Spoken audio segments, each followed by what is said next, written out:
Welcome to the Austin Real Estate Podcast Network. My guest today is the head of town, Vice President. President. That's right. VP. Vice President of Town Selection, Realty Austin, and Realty San Antonio, Amanda Dudley. We're here in their beautiful North Austin offices. I love coming here. Oh, yeah. We love having, we've created these offices to have a collaborative environment for our agents. So better than WeWork, more, open space. Yeah. So even though with people, working from home and stuff, I still think people like a place to go to call work. Yeah. Right? Yeah.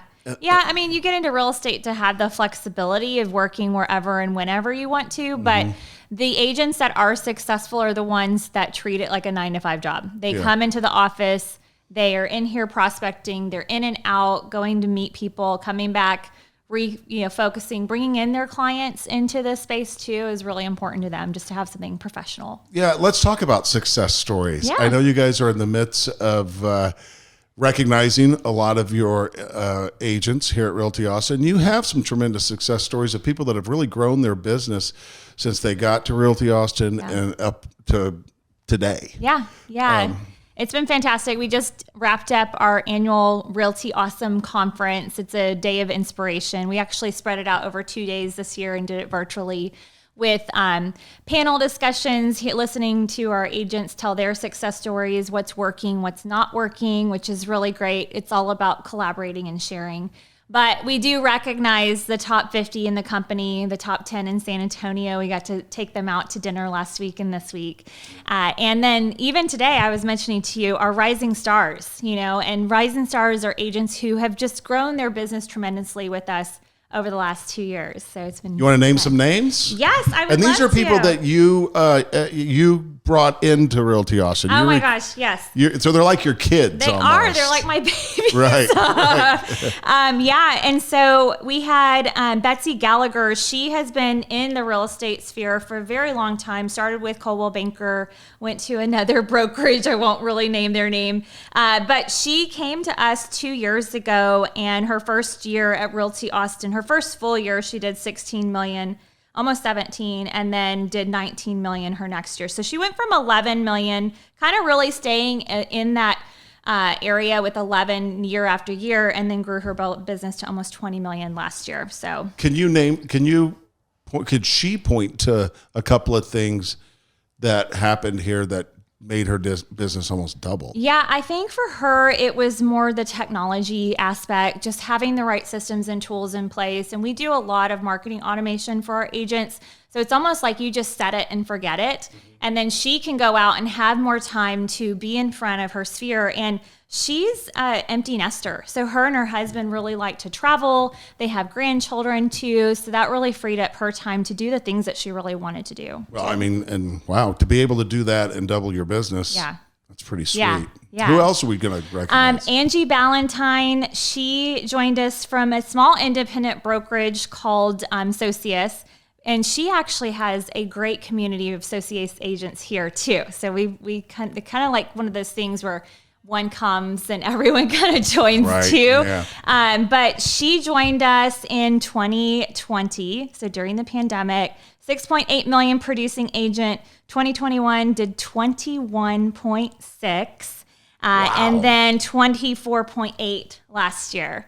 Wow. So she was recognized out of our central office. Yeah. And these are the people that you mentioned earlier that are the true professionals that take it as you said, a 9-to-5 job at Realty Austin. And they do what they're taught. Yeah. Right? They do. And for Angie, it was really about just plugging into her coaching and mentorship program with Jennifer Corba, our agent success manager in the central office, just meeting with her regularly, helping build that business plan, and then working with that coach to strategize on how she can achieve those goals.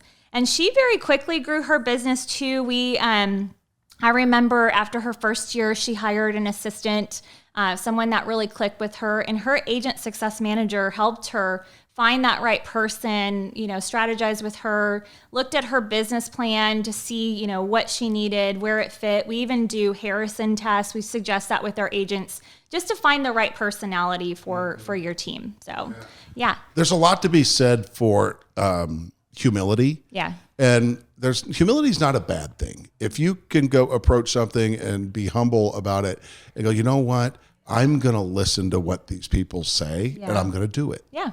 It's amazing how people can teach you other things and things go really well. Yeah. Instead of thinking you've already got it figured out. Sure. Right? Yeah. And you grow your business that way. That's right. Yeah. And we live by that mindset of abundance here. Our agents feel there's enough business to go around. And so listening to each other and just kind of navigating this business practice together is really what it's all about. So Right. I've got one more. Okay. And this one I'm super, super proud of. Like, if you talk about like these recruits are like my children, it's so fun to just watch them get plugged in and blossom.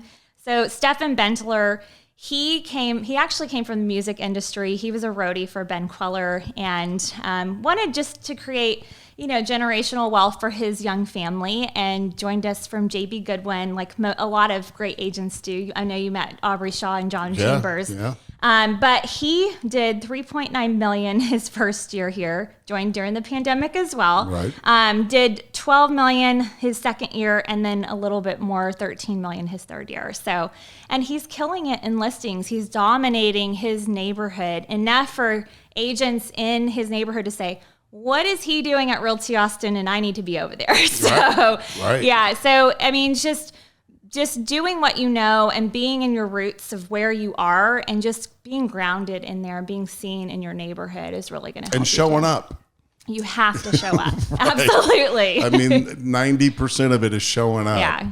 And, I call it the grind. Yeah. You got to be willing to grind because it's not easy. And you're probably hearing it here too. I mean, the market is slowed down. Yeah. There's no doubt about that. But most, you had to kind of see it coming. Yeah. Maybe not as rapidly. Yeah. But, so now it's time to sharpen your other tools. Yeah, it's different. And you don't need, just because the market has shifted and it's not what it was in the last 2 years doesn't mean it's not going to be there, right? You have to be out there educating your clients, being in front of them, and you don't have to always be salesy, right? It's just listening to opportunities, having those conversations with those clients, and then plugging in and helping them with their goals. Solving problems. Solving problems. It's a big deal. It's always good catching up with you, Amanda. you too. Congratulations to you and you. your incredible success stories. Thank you. Appreciate it.